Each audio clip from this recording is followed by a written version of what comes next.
வணக்கம் நண்பர்களே. புலிப்பாணி சித்தர் அருளால் உங்கள் எல்லோருக்கும் நல்லதே நடக்கும்.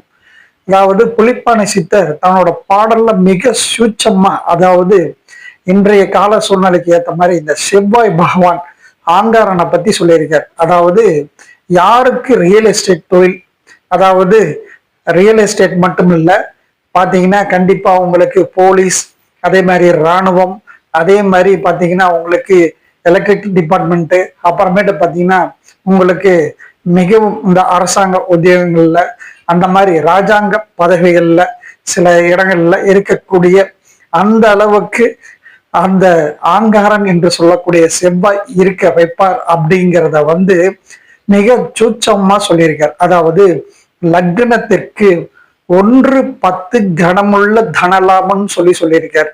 அதாவது லக்னத்துக்கு செவ்வாய் பகவான் 1-10 இருந்தால் மிகுந்த தன லாபம் சொல்லியிருக்கார்.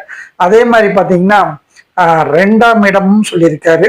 அதே மாதிரி 6ஆம் இடம், 11ஆம் இடம் ஆகிய இடங்கள்ல இந்த செவ்வாய் பகவான் தனித்து இருந்தால் மிகுந்த வெற்றியை கொடுப்பாருன்னு சொல்லி புலிப்பாணி சித்தர் தன்னோட பாடல்ல மிக சூட்சமா சொல்லியிருக்காரு.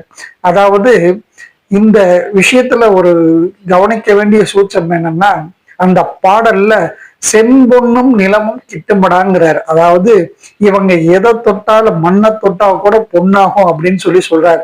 ஆகவே இந்த செவ்வாய் பகவான், அதாவது ஒருவருடைய ஜனனகால ஜாதகத்துல 1ஆம் இடத்துல லக்னத்திற்கு அல்லது 10ஆம் இடத்திலேயோ அல்லது 2ஆம் இடம் அல்லது 6ஆம் இடம் அல்லது 11ஆம் இடங்களில் தனித்து இருந்தால் இந்த மாதிரி விஷயங்கள்ல செவ்வாய் பகவானால தோஷம் அந்த மாதிரிலாம் நீங்க நினைக்கவே வேணாம்.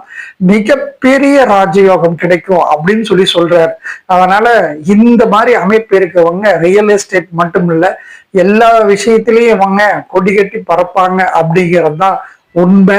அதனால இந்த புலிப்பாணி சித்தர் சொன்ன விஷயம் மிக ரகசிய சூட்சமா சொல்லியிருக்கார். ஆகவே இந்த செவ்வாய் பகவான்கிற ஆங்கார பகவான் இந்த மாதிரி இருந்தால் கண்டிப்பாக உங்களுக்கு அனைத்து துறைகளிலுமே வெற்றிகள் கிடைக்கும்.